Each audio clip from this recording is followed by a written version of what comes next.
Maligayang araw sa ating lahat at welcome back na naman dito sa aking munting channel. Panibagong araw, panibagong video na naman tayo. Sa araw na ito ay may ituturo ako sa inyo na simpleng gabay at simpleng pamamaraan. At kung baguhan ka sa channel na ito, ay huwag kalimutang mag-subscribe at i-click ang notification bell para lagi kayong updated sa mga bago kong videos na i-upload.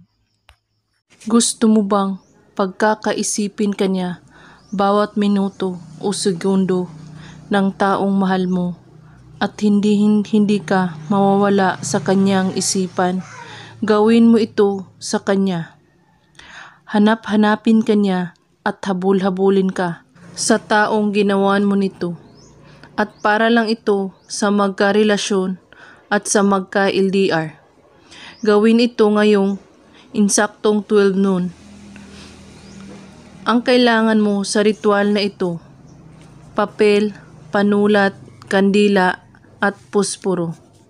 Isulat mo sa papel ang pangalan ng target ng 7 beses. At pagkatapos, hawakan mo ang papel at iisipin mo siyang mabuti at kailangan nakapikit ang iyong dalawang mata at usalin mo ang mga salitang ito. Iibigin mo ako ng sobra-sobra. 7 beses mo ito ulit-ulitin at pagkatapos tupiin ang papel ng 3 beses na paharap sa iyo at sindihan mo ang kandila at sunugin mo ang papel. Habang sinusunog mo ang papel, banggitin mo ang pangalan niya at ang hiling. Iibigin mo ako ng sobra-sobra hanggang tuluyang maabo lahat ang papel at pagkatapos hayaan mo lang ang abo na liparin ito sa hangin.